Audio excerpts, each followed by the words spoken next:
quiero comentar con ustedes que voy a presentar una iniciativa con proyecto de decreto para reformar los artículos 52, 53 y 54 de la Constitución Política de los Estados Unidos Mexicanos, también en materia de representación proporcional, en este caso, en la Cámara de Diputados. La iniciativa que presento tiene dos objetivos. Por un lado, disminuir el número de diputados por el principio de representación proporcional, que actualmente son 200, y bajarlo a 100. Esta propuesta ya se ha hecho en otras ocasiones. Estoy presentándola nuevamente en el contexto del debate actual que se da sobre la reducción de los aparatos del Estado y por lo tanto la disminución del costo económico de la clase política. Sin embargo, añado un segundo elemento en esta iniciativa. No solo se trata de disminuir el número de diputados por el principio de representación proporcional, sino que además planteo la sustitución de las listas plurinominales que actualmente existen por el principio de prelación, es decir, para que la proporción de cada partido en la Cámara de Diputados no se integre sobre la base de listas preestablecidas, las famosas listas plurinominales, sino se integre sobre la base de sus candidatos más votados en aquellos distritos donde no triunfaron los diversos partidos políticos, pero donde obtuvieron las mejores votaciones. En otras palabras, con este principio de prelación, si, por ejemplo, un partido político quedó en tercer o cuarto lugar en la votación general, pero el porcentaje de votos que tiene es suficiente para que mantenga su registro y representación en los órganos legislativos y obtiene, digamos, por ejemplo, un porcentaje que es el 10% de la votación, pues le corresponderá el 10% de los diputados, pero no a partir de una lista, sino a partir de aquellos de sus candidatos más votados en los distritos electorales. Por lo tanto, estamos planteando dos modificaciones importantes. Una, disminuir de 200 a 100 el número de diputados por el principio de representación proporcional. Y segundo, generar la representación proporcional no a partir de listas preestablecidas de antemano, listas plurinominales, sino a partir de las candidaturas más votadas, mejor votadas de cada uno de los partidos políticos en los propios distritos electorales. Este principio de prelación existe ya en algunas legislaciones locales, existe parcialmente en la Ciudad de México y existe en diversas legislaciones locales en el país, y estamos planteando que sea el principio que se incorpore a la Constitución. Esta es la propuesta que estamos haciendo y es complemento de la propuesta anterior que presentamos para eliminar la lista plurinominal del Senado. Estoy a sus órdenes para cualquier pregunta. ¿Alguna pregunta, compañeros de los medios? Le pregunta a Carlos Guzmán de CMX Noticias desde su lugar. Senador Costa, buenas tardes. Ya había comentado usted hace algunas semanas esta propuesta, hoy la tiene en cuanto a los detalles. Así es. ¿Sería a partir de la próxima elección federal de 2024 o cómo se haría este proceso? Podría ser a partir de la elección del 2021, si se diera una reforma actualmente, o si no se diera antes de las elecciones del 2021, para la siguiente elección, de preferencia lo antes posible. Ojalá pudiera darse esta reforma antes, porque ha habido un planteamiento de disminuir el número de diputados ya en diversos debates. Es un tema que está presente ya en discusiones actuales. Entonces, es una propuesta para el debate actual, para el debate de hoy, de la actual legislatura. Y tendría consecuencias positivas porque obligaría a los dirigentes de los partidos a hacer campaña, distrito por distrito. No elimina la representación proporcional se mantiene, pero sí se eliminan las listas de candidatos que la gente no conoce, que no hacen campaña, que no tocan puertas.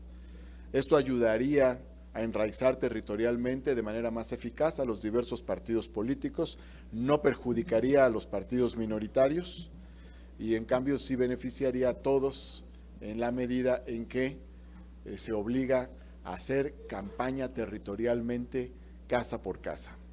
En esta parte con la Contraloría ya se ha hablado con Mario Delgado, siendo que la otra vez dijo que el respeto a la Cámara General de la Paz. Bueno, hay intercambios de puntos de vista de carácter global y se trata del Congreso. Nosotros, por ejemplo, tuvimos la iniciativa que presentó la diputada Tatiana Cloutier, donde planteó eliminar la lista plurinominal del Senado, y lo vimos con buenos ojos. Entonces, allá en la Cámara de Diputados, los propios diputados, varios diputados de Morena han planteado disminuir el número de la representación proporcional de 200 a 100, entonces, pues creo que va a haber coincidencias entre ambas cámaras y vamos a intercambiar puntos de vista. De manera informal, yo he platicado con el diputado Mario Delgado en algunos momentos, estuvimos en un foro en la Cámara de Diputados que tuvieron ellos la amabilidad de invitarme y hablamos en parte de estos temas. Entonces son temas del conjunto del Congreso de la Unión y creo que podemos encontrar importantes coincidencias. ¿Alguien más que tenga alguna pregunta sobre el tema? No tenemos más preguntas sobre el tema, pero hay otros temas. No sé si usted con todo gusto, de una vez. Claro que sí. Ok, entonces la primera pregunta sobre otro tema sería de Israel Aldave, de Grupo Fórmula. Adelante, adelante. Senador, gracias. Quisiera conocer su opinión sobre esta reaparición del expresidente Vicente Fox y este llamado que hace a partir de la madre, así lo dice él, a la cuarta transformación. Pues miren, yo respeto lo que cada partido político decida sobre sus integrantes. Creo que le afectaría mucho al PAN la reincorporación del expresidente Fox. Creo que tiene muchísimos negativos a estas alturas, pero pues ya es una decisión de ellos. Por otro lado, solo diría que la transformación del país va a seguir. Esto va más allá del deseo de Morena como fuerza política mayoritaria. Hay una exigencia nacional de que se termine la corrupción, de que se termine el influyentismo, de que se terminen los derroches. Hay una exigencia nacional de que haya rectitud, honestidad en la función pública. Hay una exigencia nacional de que los servidores públicos no se sirvan con la cuchara grande. Hay una exigencia nacional de que se aprovechen mejor los recursos y en favor de quienes menos tienen. Hay una exigencia nacional de que cambien muchas cosas en el país. Entonces yo creo que la transformación va a seguir, va a continuar. Esto es, se tiene que cumplir con lo que el pueblo de México ha demandado. Es más, diría, había muchas transformaciones que se esperaba que se hicieran en el periodo en el que gobernó Vicente Fox y no sucedieron. Es decir, hubo más de lo mismo y precisamente por eso el pueblo siguió buscando una transformación y hoy se están dando transformaciones que jamás hubieran ocurrido en otras circunstancias. Y ya en el sexenio de Fox, yo recuerdo, por ejemplo, que en la Cámara de Diputados peleamos el asunto de eliminar las pensiones millonarias. Hubo alguna sesión, incluso en los debates presupuestales, donde eliminamos las pensiones millonarias de los expresidentes y luego las volvieron a poner sin embargo. Entonces, lo que no se hizo en este periodo de gobierno, ahora sí se está haciendo, afortunadamente, y tiene que continuar ese proceso de cambios. Gracias. La siguiente pregunta es de Gerardo Segura, de Azteca Noticias. Senador, Sí, buenas tardes. Quisiera preguntarle sobre las leyes secundarias de la reforma educativa. Ha habido muchas críticas porque dicen que es un retroceso en la educación, otra vez va a estar secuestrada la educación por los maestros del sindicato, que eso no le hace nada bien a la educación, no le hace nada bien al país. Entonces, ¿cuál es su punto de vista en relación a esto y cuál es el termómetro que se percibe aquí en el Senado? ¿Van a salir? ¿Se prevén algunas modificaciones? Porque también se dice que el sindicato quiere volver a imponer otras condiciones. ¿Cuál es su percepción al respecto de esto, senador? Bueno, mire, hemos estado atentos a un debate que no empezó hoy, sino que tiene muchos años. Y las críticas más constantes, recurrentes, masivas, amplias que escuché a lo largo de años fueron a la reforma educativa del sexenio pasado. Fue una reforma educativa sin contenido pedagógico, fue una reforma en contra de los principales actores del proceso de enseñanza, los docentes, los maestros, las maestras. Fue una reforma educativa sin discusión, se aprobó en diciembre del 2012, cuando apenas empezaba el gobierno. En unos días se aprobó en fast track. Fue una reforma educativa que le trajo mucha tensión al país. Y fue una reforma educativa que pretendía supuestamente elevar la calidad de la educación a partir de aterrorizar a los maestros, quitándoles sus derechos laborales. Fue una reforma sin sentido. Era necesario hacer una verdadera reforma educativa. En días pasados, meses pasados, se aprobó una reforma constitucional que es muy completa, que incluye los principios de la educación pública como educación laica, inclusiva, universal, gratuita, los contenidos educativos basados en los derechos humanos, la libertad, la honestidad, para poner otro caso. Se incorporan elementos como las diferencias regionales en la educación, la educación en las comunidades indígenas, la incorporación de la enseñanza de lenguas indígenas y no solo lenguas extranjeras, el derecho a la ciencia y la tecnología, la educación artística, la educación integral. Es decir, es una reforma muy completa con mucho contenido educativo. Y las leyes secundarias que se están ahora discutiendo y aprobando tienen que ver con la operación de esa reforma.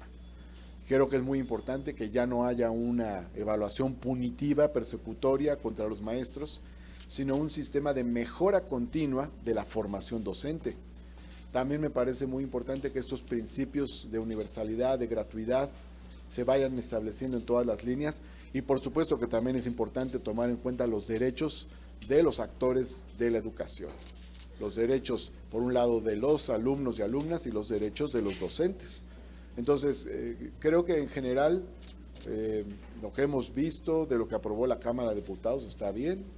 Haremos la lectura más minuciosa que tenga que darse, pero yo no veo que se esté dando ningún retroceso, ni tampoco de lo que he leído he visto que se esté entregando a los sindicatos el control de la educación. Sí se está tomando en cuenta las normales, se les está dando una fuerza, pero eso viene ya desde la reforma educativa que señala que precisamente todo el proceso de reestructuración en la formación docente tendrá que partir del fortalecimiento de la educación normal. Y bueno, pues eso se está expresando ahora en las leyes secundarias. Que los maestros que se forman en las normales pasen después a dar clases, a tener un trabajo, pues lo veo lógico. Sucede no solo en el ámbito de la docencia, sucede en muchos ámbitos, donde hay instituciones que forman precisamente al personal del Estado encargado de una determinada función o servicio. Y aquí las normales forman a los futuros maestros. Tiene que mejorar la educación en las normales, sí, y en todo el sistema formativo de docentes, por supuesto. Pero es de ahí de donde se nutre nuestro sistema educativo en general. Y además hay otros elementos muy importantes como el sistema de mejora continua en la calidad de la formación docente. O sea, yo creo que vamos a tener buenas leyes que van a ayudar a la educación. Martí, pero ustedes pueden garantizar que no va a haber venta de plazas, y hay quienes también se quejan, muchos profesionistas que dicen, bueno, pues nosotros terminamos la carrera, deberíamos de tener ya un puesto asegurado, y no es así, hay que ganárselo por cuestión de calidad y competencia, y estar en competencia también en niveles educativos como otros países, ¿no? Corea es un ejemplo. Entonces, ¿por qué complacer tanto a este grupo de maestros y aceptar sus condicionamientos? Yo creo que no se está complaciendo a un grupo de maestros, yo creo que se están tomando en cuenta muchas ideas que vienen de distintos ámbitos y ópticas. Hay muchos expertos en materia educativa que están señalando cuáles son las líneas para la mejora de la calidad educativa. ¿Cómo mejoramos la calidad educativa? Hay concepciones muy diferentes y hay una concepción que considera que se mejora la educación a partir de una competencia de mercado, pero eso es el concepto que tuvimos 6 años y hasta más, y sin embargo no se ve que haya tenido resultado. Y hay otra visión que ha tenido resultados. Es más, la época de oro de la educación pública en México ha estado apoyada precisamente en las propias instituciones públicas educativas. ¿Qué hace falta? Mejores libros de texto, mejor formación profesional de los docentes, mejor alimentación de alumnas y alumnos, mejor infraestructura escolar, entre otros elementos, mejores salarios para los docentes, mejores condiciones de trabajo y de educación. Esos son los elementos que van a elevar la calidad educativa. Si un niño desayuna bien, va a la escuela, tiene buenos libros y además tiene maestros que se están formando constantemente, pues tiene las mejores condiciones para elevar sus conocimientos. Y creo que las leyes secundarias que se están discutiendo contienen esos elementos en general. ¿Ustedes pueden garantizar que no va a haber venta de plazas, por ejemplo, o este tipo de irregularidades en los que caen finalmente? Las legislaciones que se están discutiendo no avala que haya venta de plazas y evidentemente que eso no es admisible. Pero eso no forma parte de lo que se esté promoviendo, de lo que se está promoviendo. ¿Se esperan algunos cambios ahorita que vengan este paquete que ya están aquí, este paquete de leyes? No he escuchado yo alguna propuesta específica que considere que pueda incorporarse o debe incorporarse, ¿no? A mí me parece bien que están bien, me parece que están bien las leyes que ha enviado la Cámara de Diputados. De todas maneras hay que leerlas, hay que estudiarlas, hay que analizarlas, es nuestra obligación. Pero creo que es un buen paquete en general que ha mandado la Cámara de Diputados. Piensan sacarlas esta misma semana, tengo entendido. Eso no depende de mí, yo no lo sé. No sé cómo se organicen. Una vez que se turnen las comisiones que las reciban, tendrán que determinar sus ritmos de trabajo. No sé en qué tiempo se vayan a analizar y eventualmente a aprobar. ¿Se descartan bloqueos o cierres aquí en el recinto? No lo sé. En el edificio. No sé si eso se vaya a dar, pero pues se tiene que hacer el trabajo legislativo, el turno a comisiones y el análisis en comisiones. Pero hasta ahorita no tienen conocimiento, perdón, ya por la lista, no tienen conocimiento de que vaya a haber un bloqueo del Senado. Pues yo no tengo conocimiento de estos temas. Le pregunto ahora al señor Francisco Garfias. Hola, a propósito del amparo que hoy se otorga por lo del Seguro Popular, aunado a lo que ha ocurrido con el amparo al Naim, Santa Fe, las estancias infantiles y esta idea de dar prioridad a la reforma del Poder Judicial, me gustaría tener una opinión sobre todo eso que está aconteciendo, que aparentemente, están frenando propuestas de la Cuarta Transformación, el Poder Judicial. Hace poquito Félix Salgado llegó a decir que solo 2 de los ministros valían la pena y que los demás era una lacra que habría que eliminar. Ministros de la Corte. Y adicionalmente te preguntaría, esta propuesta de ampliar de 11 a 16 ministros, la Corte, ¿cómo la ves? Bueno, en primer lugar, en efecto, pues hay una serie de estrategias que se están empleando desde diversos ámbitos para frenar proyectos del gobierno. Una parte de esas estrategias es emplear los recursos de carácter judicial. Se están llevando a cabo estas estrategias, en efecto han frenado proyectos, los han hecho más lentos en algunos casos, no han podido avanzar como se quisiera. Proyectos como el aeropuerto de Santa Lucía o, por ejemplo, la refinería de Dos Bocas, para poner algunos ejemplos, entre otros más. Ahora bien, me parece que también el gobierno debe dar la batalla para ganar en los tribunales, que salgan adelante sus proyectos. No obstante las decisiones que tomen los tribunales, esto no debe llevarnos a pensar que hay que cambiar su composición o forzar cambios en su composición. Me parece que sí se requiere una reforma en el Poder Judicial, pero la efectividad de esa reforma depende mucho de que sea impulsada desde dentro del propio Poder Judicial de la Federación. Yo no creo que debamos de inducir desde fuera un cambio en la composición de los órganos. No me gusta la iniciativa esta para ampliar el número de ministros. Creo que debe quedarse el número que está. Y la renovación que se debe darse de manera natural conforme vayan terminando sus plazos los propios integrantes de la Suprema Corte. Es más, el día de hoy yo he escrito un artículo donde manifiesto mi diferencia con la idea de acortar o recortar los periodos de varios magistrados electorales. Yo creo que no debemos entrarle a eso. Yo creo que Morena no debe entrarle a eso de ampliar, acortar periodos de gobernantes, magistrados, ministros, etcétera, a fin de acomodar las circunstancias a su favor. ¿Por qué no estás de acuerdo? Bueno, por un lado porque lo hemos cuestionado en el pasado. Nosotros cuestionamos que se ampliaran periodos de magistrados en otros tiempos, porque se acomodaban a circunstancias políticas específicas, a coyunturas específicas promovidas por ciertas fuerzas políticas. ¿Y sería el caso? Yo creo que no deberíamos de hacer lo mismo. Y por otro lado, tampoco creo que debamos de modificar el número, la composición de los órganos judiciales, pues para poder intervenir generando otros puestos que se decidan en el Senado.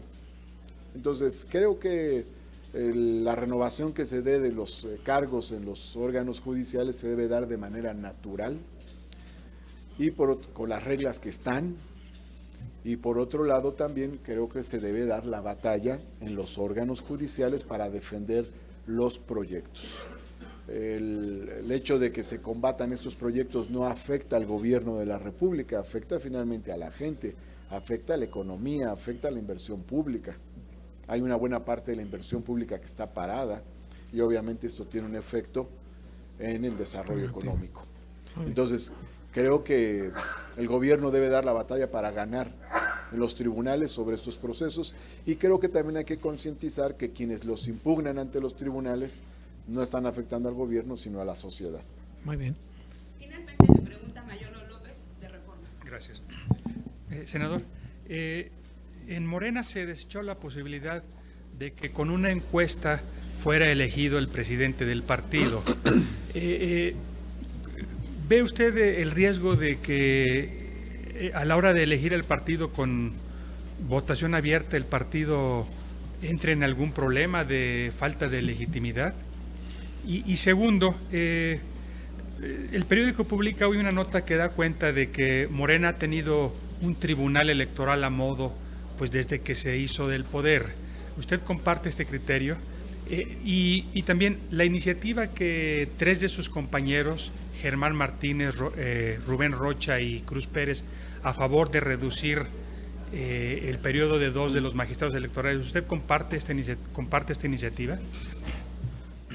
A ver, vamos por partes. Por favor. Sobre la primera, no sé en qué desemboque toda la decisión sobre las normas por las cuales se llevará a cabo el relevo de la dirigencia nacional de Morena.